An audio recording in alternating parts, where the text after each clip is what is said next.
Hello दोस्तों, welcome to my YouTube channel Future Rankers. तो कैसे हो आप लोग? आई होप कि आप लोग बहुत ही अच्छे होंगे और आप लोग अपने डीएलएड एग्जाम की तैयारी बहुत ही शानदार तरीके से कर रहे होंगे। देखो भाई, आप लोगों का एग्जाम 8 जून से स्टार्ट हो चुका है। तो जिस बच्चे का एग्जाम लास्ट टाइम में है उसके पास अभी मौका है कि वह कुछ इंपॉर्टेंट प्रश्न को याद कर ले ताकि एग्जाम में प्रश्न उससे छूटे नहीं। तो मैं आपको इस वीडियो में करवाने वाला हूं डीएलएड एग्जाम के लिए साइंस के टॉप 40 मोस्ट इंपोर्टेंट क्वेश्चन। ये 40 क्वेश्चन बहुत ही इंपॉर्टेंट होने वाला है आपके एग्जाम के लिए। अगर आप ये क्वेश्चन याद करके जाते हो तो इसी वीडियो से आपको बहुत सारे प्रश्न एग्जाम में देखने को मिल सकते हैं। तो चलिए वीडियो स्टार्ट करते हैं। आप लोग वीडियो को अंत तक जरूर देखिएगा, क्योंकि जब आप वीडियो को अंत तक देखोगे तभी आपको फायदा होगा। बीच में छोड़ के जाओगे तो कुछ भी फायदा नहीं होने वाला है। तो चलिए स्टार्ट करते हैं। पहला सवाल है, जिस तारा मंडल के तारे ध्रुव तारे की ओर संकेत करते हैं वह है। मतलब किस तारा मंडल के तारे ध्रुव तारे की ओर संकेत करते हैं, यह पूछ रहा है। तो याद रखिएगा, सप्तऋषि तारा मंडल का जो तारा है वो ध्रुव तारे की ओर क्या करता है? संकेत करता है। किस तारा मंडल का? तो सप्तऋषि तारा मंडल का तारे ध्रुव तारे की ओर संकेत करते हैं, याद रखिएगा। मैं बार बार इसलिए बोलता हूं ताकि आपको मैं वीडियो देखते देखते याद करवा दूं। मेरी यही कोशिश रहती है कि फिर बाद में आपको याद करने की जरूरत ना पड़े। अगला सवाल है, भारी जल वह जल होता है। मतलब भारी जल किस जल को कहते हैं? तो याद रखिएगा, जिसमें हाइड्रोजन का स्थान उसका आइसोटोप ले लेता है उसे ही कहते हैं क्या? भारी जल कहा जाता है। भारी जल उसे कहा जाता है जिसमें हाइड्रोजन का स्थान क्या कौन ले ले? तो उसका आइसोटोप ले ले, उसी को कहते हैं भारी जल। अगला क्वेश्चन है, परमाणु नाभिक के अवयव है। मतलब परमाणु के नाभिक में कौन सा अवयव पाया जाता है? तो याद रखिएगा, ये परमाणु है, इसके नाभिक में प्रोटॉन और न्यूट्रॉन पाया जाता है। क्या पाया जाता है? प्रोटॉन और न्यूट्रॉन। और अगर आपसे पूछा जाए कि परमाणु के चारों ओर कक्षा में चक्कर कौन लगाता है, तो इलेक्ट्रॉन चक्कर लगाते रहता है परमाणु के चारों ओर कक्षा में। इलेक्ट्रॉन पर माइनस चार्ज होता है और प्रोटॉन पर प्लस चार्ज होता है और न्यूट्रॉन पर कोई भी चार्ज नहीं होता। याद रखिए, चार्ज मतलब आवेश।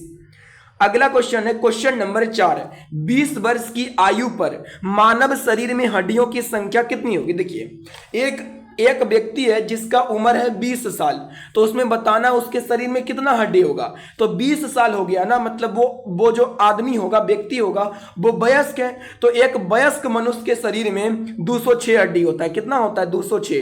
तो 206 हो जाएगा, ऑप्शन में नहीं है, तो राइट आंसर हो जाएगा ऑप्शन डी, इनमें से कोई नहीं। अगर पूछा जाए बच्चों में कितना हड्डी होता है, तो बच्चों में लगभग 306 हड्डी होता है, याद रखिएगा। अगला क्वेश्चन है, HIV द्वारा होने वाला रोग है। HIV, इसके द्वारा कौन सा रोग होता है? तो याद रखिएगा, इसके द्वारा ना एड्स रोग होता है। HIV के द्वारा कौन सा रोग होता है? एड्स रोग होता है। अगला क्वेश्चन है, क्वेश्चन नंबर 6, 100 वाट का बिजली का बल्ब है, यदि 10 घंटे तक जले तो बिजली का खर्च कितना होगा? तो अगर खर्च का फॉर्मूला पूछे तो मैं यहां पहले फॉर्मूला लिख देता हूं। खर्च अगर निकालना हो कि बिजली कितना खर्च हुआ, कैसे निकालेंगे? तो फॉर्मूला होता है, क्या होता है फॉर्मूला? तो वाट गुने समय फॉर्मूला होता है खर्च निकालने का, याद रखिएगा। खर्च निकालने का फॉर्मूला होता है वाट गुना में घंटा। वाट गुना में घंटा बटे में 100 होता है। वाट मतलब कि जो बल्ब जल रहा है वो कितना वाट का है, तो बल्ब 100 वाट का है तो लिखेंगे 100। और गुना घंटा मतलब कितना देर तक जला, 10 घंटा तक जला तो लिखेंगे 10। और बटे में समय की यहाँ 1000 होता है, 1000, तो बटे में 100 होता है तो लिखेंगे 1000। 100 नहीं 1000 होता है, गलती से बोला जा रहा है, 100 नहीं 1000। तो खर्च निकालने का फॉर्मूला फिर से सुनिएगा, वाट गुने घंटा बटे में 1000। वाट कितना, यानी कि ये जो बल्ब जला कितना वाट का है? 100 वाट का है तो लिखेंगे 100। गुना घंटा मतलब कितना देर तक जला, 10 घंटा तक तो लिखे 10 घंटा। बटे में 1000 होता है तो 1000। 1 0 से 0 से 0 0 0 से 3 0 से 3 0 कैंसिल हो गया, तो बचा कितना? 1, मतलब 1 इकाई। कितना? तो 1 इकाई बिजली का खर्च होगा। राइट आंसर क्या हो जाएगा? A, B हो जाएगा। अगला क्वेश्चन है क्वेश्चन नंबर 7, पानी का अधिकतम घनत्व कितना होता है, बताइएगा कि पानी जो है, पानी का अधिकतम घनत्व कितना होता है। तो याद रखिएगा अधिकतम घनत्व पूछ रहा है, मतलब कितना डिग्री सेल्सियस पर पानी का घनत्व ज्यादा होता है। तो याद रखिएगा 4 डिग्री सेल्सियस। 4 डिग्री सेल्सियस पर पानी का घनत्व क्या होता है, अधिकतम होता है, मतलब ज्यादा होता है। 4 डिग्री सेल्सियस तापमान पर पानी का घनत्व ज्यादा होता है। अगला क्वेश्चन है, क्वेश्चन नंबर 8 है, भूपपड़ी में सर्वाधिक पाया जाने वाला तत्व है। भूपपड़ी माने नीचे, यानी कि भूमि के नीचे सर्वाधिक पाया जाने वाला तत्व कौन है। तो याद रखिएगा भूपपड़ी में सर्वाधिक मात्रा में पाया जाने वाला तत्व है ऑक्सीजन। कौन होता है, ऑक्सीजन होता है। ऑक्सीजन जिसका सूत्र होता है O2, याद रखिएगा। अगला क्वेश्चन है plaster of Paris. Plaster of Paris का सूत्र क्या होता है, तो कैल्शियम सल्फेट इंटू हेमीहाइड्रेट माने CaSO4 इंटू में हाफ H2O, ये प्लास्टर ऑफ पेरिस का सूत्र होता है, याद रखिएगा। और एक और पूछा जाता है एग्जाम में जिप्सम, तो जिप्सम का सूत्र होता है जिप्सम का सूत्र क्या होता है CaSO4 इंटू में 2H2O, ये होता है जिप्सम का सूत्र। ये किसका सूत्र होता है, तो ये होता है जिप्सम का सूत्र। और जब हम जिप्सम को गर्म करते हैं तभी प्लास्टर ऑफ पेरिस बनता है। जिप्सम को ही गर्म करने पर क्या बनता है, प्लास्टर ऑफ पेरिस बनता है, जिसका सूत्र होता है CaSO4 इंटू में हाफ H2O। रासायनिक नाम कैल्शियम सल्फेट इंटू में हेमीहाइड्रेट होता है। अगला क्वेश्चन है क्वेश्चन नंबर 10, निम्नलिखित में कौन सा अम्ल सिरका में पाया जाता है। तो सिरका में पाया जाता है एसिटिक अम्ल। कौन सा अम्ल, एसिटिक अम्ल। हाइड्रोक्लोरिक अम्ल ये अमाशय में पाया जाता है। कहां पाया जाता है हाइड्रोक्लोरिक अम्ल, अमाशय में पाया जाता है। और सिट्रिक अम्ल पाया जाता है नींबू में। सिट्रिक अम्ल कहां पाया जाता है, जैसे खट्टे पदार्थ हो गए उसमें पाया जाता है सिट्रिक अम्ल, संतरा नींबू में। ऑक्जेलिक अम्ल पाया जाता है टमाटर में, याद रखिएगा। अगला क्वेश्चन है ध्वनि का वायु में वेग अनुमानतः कितना होगा। तो वायु में वेग पूछ रहा है ना, तो वायु में ध्वनि का वेग कितना होता है 330 मीटर प्रति सेकेंड। कितना होता है 330 मीटर प्रति सेकेंड ध्वनि का वायु में वेग होता है। अगला क्वेश्चन है सूर्य के प्रकाश को धरती की सतह पर पहुंचने में लगभग कितना समय लगता है। तो सूर्य के प्रकाश को धरती पर पहुंचने में लगभग 8.5 मिनट का समय लगता है। 8.5 मिनट में सूर्य का प्रकाश सूर्य से पृथ्वी तक पहुंच जाता है, 8.5 मिनट में। अगला क्वेश्चन है स्टील को कठोरता प्रदान करने के लिए बढ़ाई जाती है। अगर कोई भी चीज है स्टील जैसा पदार्थ, अगर हम उसको कठोर प्रदान करना चाहते हैं, मजबूत बनाना चाहते हैं, तो उसमें कार्बन की मात्रा बढ़ा देंगे। किसकी मात्रा बढ़ा देंगे, कार्बन की मात्रा बढ़ा देंगे, याद रखिएगा। अगला क्वेश्चन है क्रोमेटोग्राफी की तकनीक का प्रयोग होता है, किस लिए किया जाता है क्रोमेटोग्राफी तकनीक का प्रयोग। तो याद रखिएगा एक मिश्रण से पदार्थ को अलग करने में क्रोमेटोग्राफी का प्रयोग किया जाता है। क्रोमेटोग्राफी तकनीक का प्रयोग किसमें किया जाता है, तो एक मिश्रण से पदार्थ को अलग करने में किया जाता है। अगला क्वेश्चन है घरेलू एलपीजी होता है ना, एलपीजी सिलेंडरों में दाब मापक नहीं प्रदान किए जाते हैं, क्यों। एलपीजी जिसका प्रयोग करते हैं सिलेंडर में, यानी कि जो खाना बनाने वाला लाल सिलेंडर होता है ना घरों में, उसमें करते हैं एलपीजी का प्रयोग। तो पूछा है कि एलपीजी सिलेंडर में दाब मापक नहीं प्रदान किए जाते, क्यों नहीं प्रदान किए जाते हैं, क्योंकि ये एलपीजी द्वारा चौक हो जाते हैं, इसलिए। क्योंकि जो ये है ना दाब मापक इसलिए प्रदान नहीं किए जाते हैं क्योंकि ये एलपीजी द्वारा क्या हो जाते हैं, चौक हो जाते हैं, याद रखिएगा। एलपीजी का अगर आपसे फुल फॉर्म पूछे तो लिक्विड पेट्रोलियम गैस, द्रवीभूत पेट्रोलियम गैस होता है। अगला क्वेश्चन है प्रकाश विकिरण की प्रकृति होती है। प्रकाश विकिरण की प्रकृति कैसी होती है, तरंग के समान, कण के समान, तरंग एवं कण दोनों के समान, या फिर किसी के समान नहीं। तो जो प्रकाश विकिरण होता है ना, ये तरंग एवं कण दोनों के समान होता है। तरंग के भी समान होता है प्रकाश विकिरण, और कण के भी समान होता है, याद रखिएगा। अगला क्वेश्चन है क्वेश्चन नंबर 17, शुष्क बर्फ होता है। कौन सा होता है शुष्क बर्फ, ठोस पानी, ठोस कार्बन डाइऑक्साइड, निर्जल बर्फ, या फिर ठोस हाइड्रोजन पेरोक्साइड। तो शुष्क बर्फ किसे कहते हैं, ठोस कार्बन डाइऑक्साइड। ठोस कार्बन डाइऑक्साइड को क्या कहा जाता है, शुष्क बर्फ के नाम से जाना जाता है। अगला क्वेश्चन है आयतन के अनुसार वायु में नाइट्रोजन कितना परसेंट, तो नाइट्रोजन पाया जाता है 78% वायु में, मतलब हवा में। अगला क्वेश्चन, घरेलू विद्युत परिपथ में उदासीन तार का रंग कैसा होता है, तो याद रखिएगा उदासीन तार का रंग काला होता है। अगला क्वेश्चन है क्वेश्चन नंबर 20, कौन रंग है जिसका खतरे के सिग्नल में उपयोग करते हैं, तो लाल रंग। लाल रंग का उपयोग करते हैं खतरे के सिग्नल में, खतरा जहां होता है वहां पे लाल रंग का प्रयोग करते हैं खतरे के सिग्नल के रूप में, याद रखिएगा। तो क्यों किया जाता है अगर आपसे पूछा जाए तो इसलिए किया जाता है क्योंकि लाल रंग का विचलन कम होता है। और क्योंकि देखिए जब आप ये, मैं आपको थोड़ा सा इसका कॉन्सेप्ट बता देता हूँ।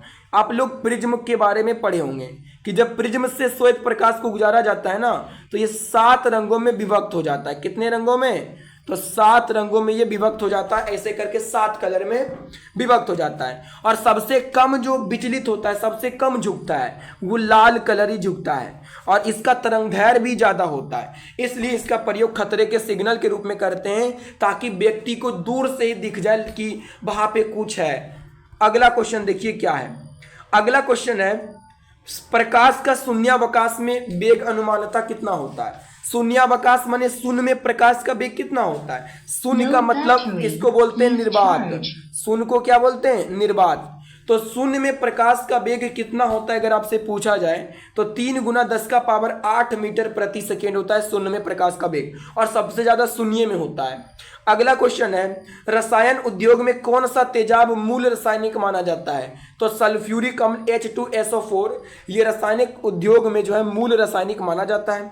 अगला क्वेश्चन है आंतों के रोगी के निदान में निम्नलिखित किरणों का उपयोग किया जाता है। जो आंत का रोगी होता है, जो आंत से पीड़ित होता है, उसके निदान में किस किरण का प्रयोग किया जाता है, तो एक्स किरण का प्रयोग किया जाता है, याद रखिएगा। अगला क्वेश्चन है फ्यूज का सिद्धांत ये किसके प्रभाव पर काम करता है, तो याद रखिएगा जो फ्यूज का सिद्धांत होता है ना, फ्यूज, इसका सिद्धांत अगर आपसे पूछा जाए तो ये विद्युत का चुंबकीय प्रभाव पर काम करता है। कौन, तो फ्यूज का सिद्धांत। अगला क्वेश्चन है परमाणु के नाभिक में निम्नलिखित में से कौन से कण होते हैं, तो परमाणु के नाभिक में अभी ये पहले भी क्वेश्चन आ चुका है, प्रोटॉन और क्या होता है, न्यूट्रॉन होता है। अगला क्वेश्चन है दूरदृष्टि दोष के निवारण के लिए काम में लाते हैं। आप लोग दृष्टि दोष पढ़े होंगे 10th क्लास में, तो दूरदृष्टि दोष में किसका प्रयोग किया जाता है, तो दूर से याद रखना उत्तल। तो दूरदृष्टि दोष के निवारण के लिए उत्तल लेंस का प्रयोग करते हैं, और निकट दृष्टि दोष के लिए अवतल का प्रयोग कहाँ करते हैं, निकट दृष्टि दोष के लिए। अगला क्वेश्चन है दोपहर 12 बजे किस दिशा में इंद्रधनुष दिखाई देगा। पहले आप इंद्रधनुष का कॉन्सेप्ट समझिए कि इंद्रधनुष जो है ये वर्षा के बाद दिखाई देता है जब सूर्य चमकता है, ठीक है। और इंद्रधनुष हमेशा सूर्य के विपरीत दिशा में दिखेगा।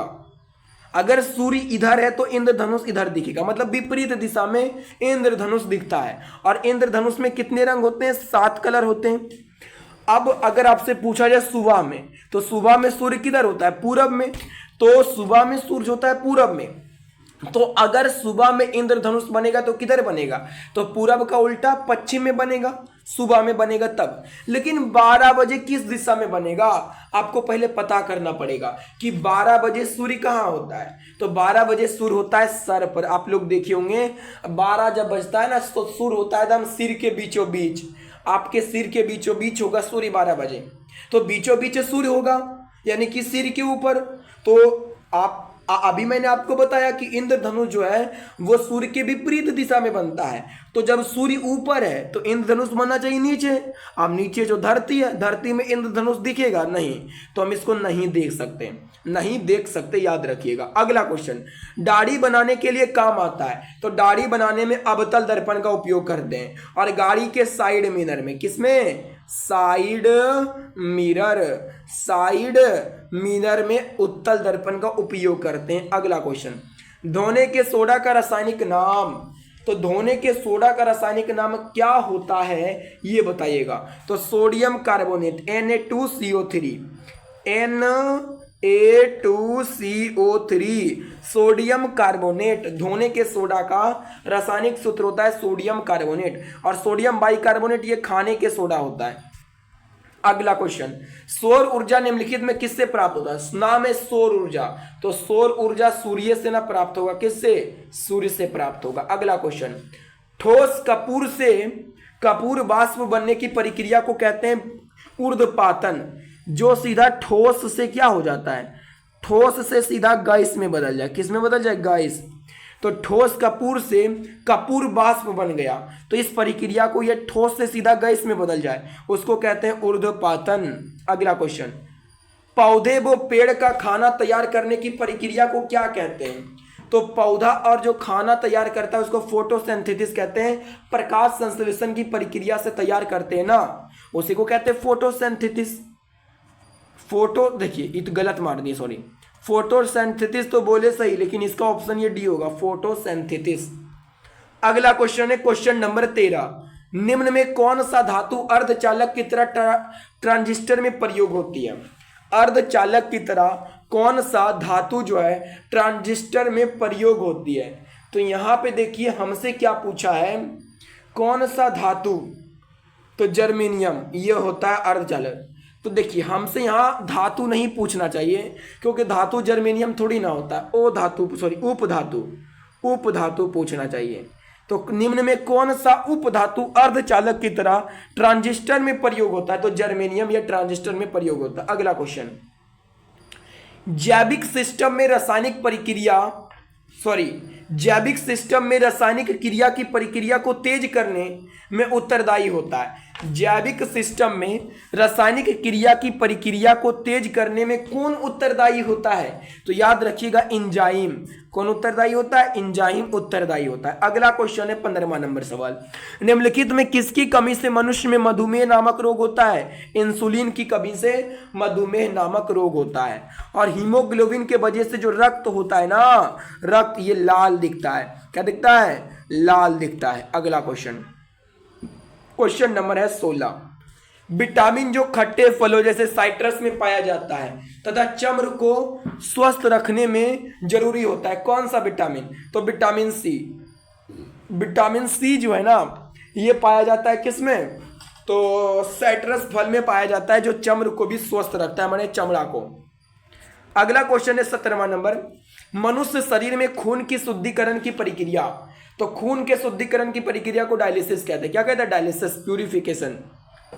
शुद्धिकरण में होता है प्यूरिफिकेशन इंग्लिश में। अगला क्वेश्चन 18वां नंबर सवाल है, टरबाइन व डायनेमो में बिजली प्राप्त करने में किस ऊर्जा को विद्युत ऊर्जा में बदला जाता है? तो याद रखिएगा डायनेमो में क्या होता है? मैकेनिकल ऊर्जा। मैकेनिकल माने होता है यांत्रिक ऊर्जा को विद्युत ऊर्जा में बदल देता है, यांत्रिक ऊर्जा को विद्युत ऊर्जा में बदल देता है। 19वां नंबर सवाल है, पढ़ने में काम आने वाले ग्लासेस किस प्रकार के लेंस से बनते हैं? जो पढ़ने में काम आता है ना ग्लासेस, ग्लासेस मतलब चश्मा, वो उत्तल लेंस का भी बनता है, अवतल लेंस, दोनों का बनता है। तो राइट आंसर हो जाएगा ए और बी। अगला क्वेश्चन, गैस पदार्थ में कणों के बीच की गति होती है, तो गैस पदार्थ में कणों के बीच में गति यादृच्छिक होती है। कैसी होती है?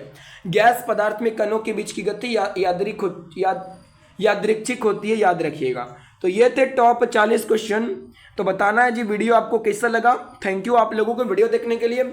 तो बताना है कि वीडियो आपको कैसा लगा। अगर अच्छा लगा हो तो वीडियो को लाइक और चैनल को भी सब्सक्राइब कर लीजिएगा, और ऐसे ही और भी इंपॉर्टेंट क्वेश्चन को पढ़ने के लिए चैनल से जुड़ जाइएगा। धन्यवाद।